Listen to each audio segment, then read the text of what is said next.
While rubbing elbows with some trendy upwardly mobile types, you're past a small mirror, on the surface of which is a line of fine white powder. No.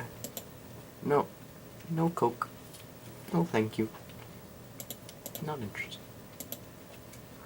You may be wondering what you're doing at this kind of party in the first place. Yeah, you put me into it without even asking me about it. Fads like this often have a way of touching a person's life in one way or another. It touches some people harder than others. Sorting up some of the white stuff seems to become a preoccupation with many people your age. Some people even devote their lives to it. Glad I'm not them. You're in the midst of a very difficult decision, one that has you feeling anxious and confused. The thought crosses your mind that your father might be able to give you some assistance in coming to a decision. You mind being specific? Is it just me, or all the, like, in the younger ages, the situations would be way more specific. This one is just barely gives you any hint. Oh well. I'm gonna ask Dad for help. Why'd I talk like a southerner there? You've been able to maintain good family relationships over the years. Now you'll be able to see the payoff. The bonds you've developed give you a strong system of support. Your dilemma vanishes with some simple wisdom shared with you by your father. Your life spheres improve across the board. Now do you realize I have a child? Aha! Michael has developed a habit of dashing away from you and running toward the street at full speed. You have tried everything to prevent this, but nothing seems to work. While your hands are full of heavy grocery bags, Michael scoots away from you and nearly gets run over by a car, which swerves to avoid hitting a baby. Young little baby, spank your baby when you get home. Smack him on the... Seriously, I have to choose one of these? Smack him. This frightens Michael, mostly because of the surprise of being smacked. With deep heaving sobs, Michael begins to cry a long stream of tears. This may help to prevent her? Whatever. From doing this again in the future, but you can't quite help feeling like it's a bit of a heal. You can't can't quite help feeling like a bit of a heel. There. I said it. On a warm Saturday afternoon, a young neighborhood kid challenges you to a strenuous physical competition. I'm accepted. Now I'm just saying you still have it in you? You huff and puff your way to victory. The kid smiles and puts his arm around your shoulder. It's been a while since you've done something like this. As you relish the thought that the old locomotive is still pumping as strong as ever, the kid tries to make you think he let you win. But I don't believe it. That kid sucks. You're running a bit late, but need to stop at the store to pick up a few things. You absolutely can't afford to waste any time. You notice you have a few too many items to use the express line, 10 items or less at the supermarket. There's a teenage boy working at the cash register. He probably won't notice if you try to sneak through with a few items over the limit. Use the regular lanes. I'm cold. Did you guys hear me when I said that, or what? Excuse me, what? Is it not an appropriate response? How is that not? That doesn't make sense. There's a woman in front of you who keeps running back and forth from the checkout line to the aisles, retrieving items she forgot. You get the distinct impression that this behavior is her modus operandi. The items begin to form a mountain so large and heavy it threatens to either halt the mechanical belt in its tracks, or require a large industrial vehicle to help cart it home. With every trip she takes away from the counter, you lose approximately 5 minutes of time. You okay? I'll step ahead of you, thank you. It's a very polite and assertive response. Unfortunately, the woman makes believe she doesn't even hear you. She believes she's perfectly justified in forgetting a few items. After all, she's getting old. She mentions a fellow like you shouldn't have to do your own shopping. What is she talking about? I shouldn't have to do my own shopping? What does that even mean? She has this daughter who's pretty and available, recently divorced from a real jerk, you know. She continues along these lines for what seems to be an eternity until finally you escape. Thank goodness. By the way, you forgot the eggs.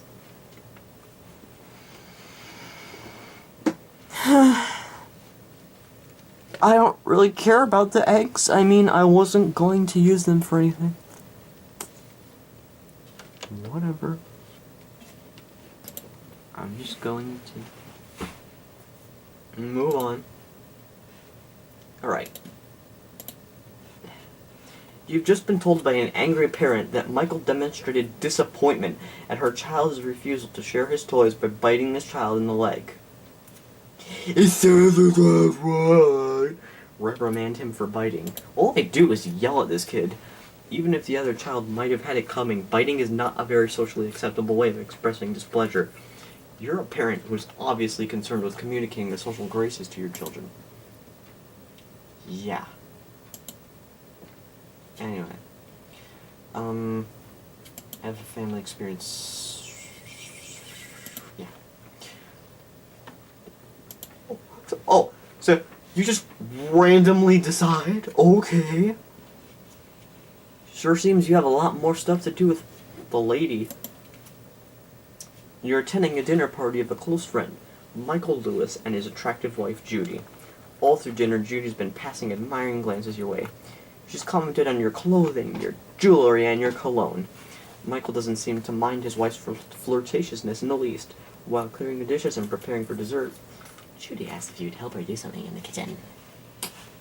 Absolutely. Oh, I have to go to the kitchen and help. The love of your life gives you a dirty look. Wait a second. When you're in the kitchen, Judy mentions she wonders why Mike has kept all of his attractive men friends such a secret. You said she's beginning to make her move. What will you do now?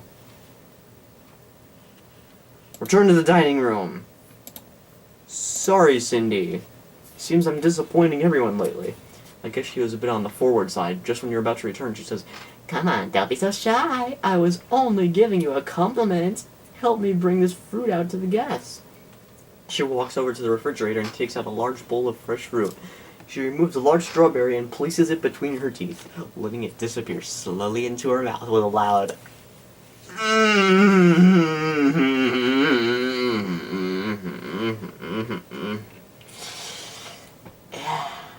When you return, your partner is very suspicious about the sound she just heard. Trustworthiness goes down even though you didn't actually do anything. I figured I would have returned to Cindy by now. Fine. Whatever. It's not like I care. You're waiting for some important news that might drastically affect the course of your life. For some strange reason, every time you think about what is happening, you get the urge to munch on something. Work off the nervous energy. Restrained. Since you're generally a calm person, this is a healthy undertaking. Your productivity during these periods offsets the anxiety you feel about the news you're waiting to hear. Be careful not to become a workaholic. Yes. Okay. An experience with your wife. Your wife has come up with a system for taking care of household chores. You'll cook 3 days per week. She'll cook 4. When you're not cooking, you'll wash the dishes and vice versa. How's this sound to you? Okay or not okay? Okay. Fine. So what's for dinner tonight? Candy cane.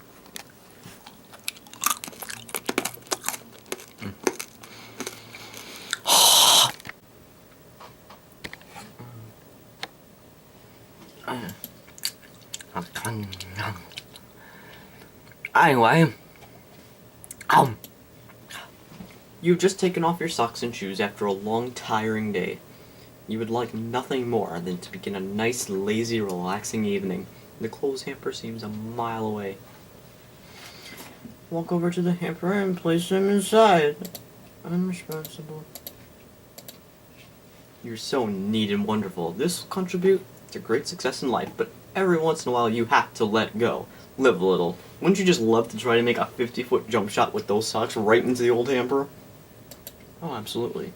As you approach the hamper, the crowd begins to murmur in the background. There are 2 seconds left on the clock, and the score is tied. Shoot it! The shoot is up, the buzzer sounds. He misses, your team loses the playoffs. I know, no fair. I didn't mention it was the playoffs, but I didn't want to put too much pressure on you. There's always tomorrow's game. I like having fun. It's about time you had a physical beating. Go for the checkup. Call. It's very brave and intelligent of you. The doctor will see you now. The results of the checkup show you're in perfect health. Your bill is $200, even though you were fine anyway, and you knew it. Okay.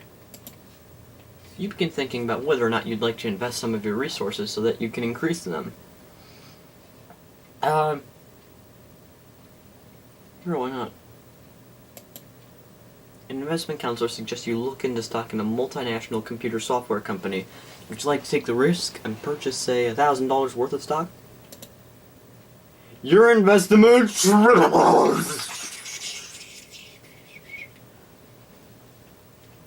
Sorry, there's probably some people that are asleep right now, so... Anyway. A company that you're involved with is making drastic cutbacks. In the last few months, 3 departments have been reduced to the bare bones. Your services may be next. Hope I don't lose my job. I guess you feel the company wouldn't let you go. That is a sign of confidence. In fact, the company realizes that you are indispensable and offers you a raise to stay on. Accept it. A deal is struck. Congratulations! The company begins to regain its profitability, and you continue to climb. Check your resources for a little surprise this paycheck. I would love to, but I just passed through adulthood. Your family life has been good. Physically, you've been healthy, but every once in a while you get an ache or a pain that can knock you out of action for a few days at a time. You've wisely chosen to stay away from drinking and drugs. Hope that you and Cindy are enjoying your lives together. At this station in life, you've probably chosen to associate with a select group of cohorts. In general, your social skills are excellent. Now, regarding your emotional and personality development, you're a very trustworthy person. Even though we all have our secrets, you're doing a very good job keeping your wilder side under control. You seem to be enjoying your life. Even though, blah blah, you can be blah blah, you're usually blah, vocational blah. You're doing well despite the day-to-day hassles and problems at work. Cool, calm, collected. You certainly have a good blah blah. As you approach the middle years of life, age will probably play a more central role in your experience than it has in your past. For some individuals, the middle years are a time of depression and regret. For others, they mark the beginning of a settling down period of contentment. Life can always be as rich and as full as you want it to be. You might not be able to climb the highest tree in the forest anymore, but now may be the first time that you allow yourself to experience its beauty without needing to conquer or possess it. No, thank you. Biography should be written by an acute enemy. Okay. Sure, whatever you say, Arthur James Balfour. 1848 to 1930. Quoted by S.K. Ratcliffe and the London Observer, January 30th, 1929. These people are getting weirder and weirder.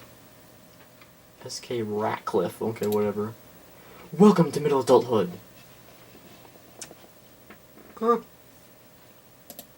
Let's buy some stuff. Wait, first I want to see how much money I have. Okay.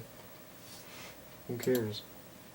14,759 bucks. In total. It's not too bad. Alright. Let's see. How about, a boat. Toys and goodies for the wife and kids. Your generosity is appreciated by all. Familial sphere increases slightly. Alright. That's not once in a lifetime, but whatever. By the way, a small side note. I have finished my script for top 10 favorite Kirby games. You might find it a bit more boring than my previous videos, but that always has to do with the positivity. Or, not always, it's the only positive thing I've done yet. And probably the last! No, who am I kidding? I'm playing a game right now that I like. Okay. Wait. I'm not dating anybody. Why didn't it just say that? Okay. Late at night, while you're still awake and Cindy is sleeping, you watch her lying peacefully a wild smile on her face. Stroke her hair gently and whisper, "I love you." Cindy looks up at you, glassy-eyed and half awake. She puts her arm across your chest and squirms into the comfortable spot between your arm and shoulder. She whispers, "I love you, Esteban," then falls into a deep slumber. Apparently the game wants you to be called Esteban. Start screaming and wake her up now. No, mention it to her in the morning. Since you can control your hostility and frustration rather well, you nonchalantly ask Cindy if she remembers blurting out Esteban's name in her sleep last night. She says she doesn't remember anything like that and laughs it off as being silly. You mentioned she was looking quite peaceful during her sleep, which sparks an association.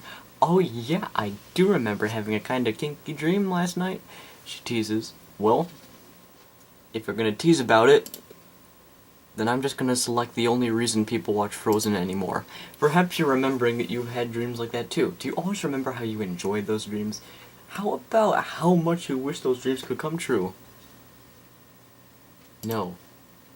I've got her, she's got me. Better not open up a can of worms, eh? Yeah, that'd be pretty slimy. Alright. Michael wants to sleep over at a friend's house. You've met this friend before, and I've always noted that this child's parents do not seem to impress the right kind of cleanliness habits on the child. Will you give Michael permission to go in spite of whatever reservations you might have? Yeah, I'll tell him how to clean up. While you're home, you're wondering whether or not Michael is safe. You never said anything about that. The phone rings several times before it is picked up. The person on the other hand is slurring his speech and can't seem to hold a coherent conversation. Oh, he's probably drunk. Take him home. Michael doesn't quite understand. Everyone was all set to have potato chips and breakfast cereal for dinner. Michael wonders why you or Mommy don't make good dinners like that. Oh. What'd they put in there, I wonder? Must have been itching powder. Okay, a longtime friend and confidant tells you he's having an unusual sexual problem with his wife. It seems he can no longer get or maintain an erection like he used to. How about recommend Viagra? Maybe it wasn't around in the 80s. Probably was, actually. Don't laugh at me, okay? I don't know that stuff. You know why? Because I don't. Alright. Maybe don't worry about it. No, see a doctor. He returns to tell you the doctor told him his problems might have been caused by the high blood pressure medication he's been taking. He feels relieved. Now there's only one small difficulty. You notice you're having the same type of problem. What will you do? Get anxious. Oh my god, oh my god, oh my god, oh my god. No. I love how blunt some of those choices are. The doctor gives you a checkup and tells you there's nothing wrong with your system. Anxiety can certainly affect sexual functioning. Perhaps when your friend told you he was having difficulties, it made you so anxious you developed some of your own. That, my friend, is known as the placebo effect. All you creepypasta fans should know what I'm talking about. Except I'm not a creepypasta fan myself. Sorry. You need to talk to someone about a finance-related matter. The person with whom you're dealing has a reputation for being a stern, pragmatic, and very money-conscious business type. A meeting between you and this person is suggested. The outcome of such a meeting can affect your vocational sphere tremendously because he's very influential. I'm a little nervous. How about a lunch meeting? At lunch, the waiter asks if you would like to order a drink. Oh yeah. I need to calm down. How about a non-alcoholic drink? A wise move. Now you won't have to worry about the effects of alcohol interfering with your judgment. Hey, you spelled it right this time. Good insight translates into an increase on the thoughtfulness characteristic. Because your thoughtfulness is generally moderate to strong, the meeting goes well. The outcome is an increase in resources to the tune of $10,000. Didn't know that was the name of a song. While you're thinking about your life in the future, you come to a startling realization. The average life expectancy for men is only about 20 years past your current age. Anxious. Do something about it. What would you like to do? Search for the fountain of youth. You're too anxious. If you found it, you'd probably overlook it.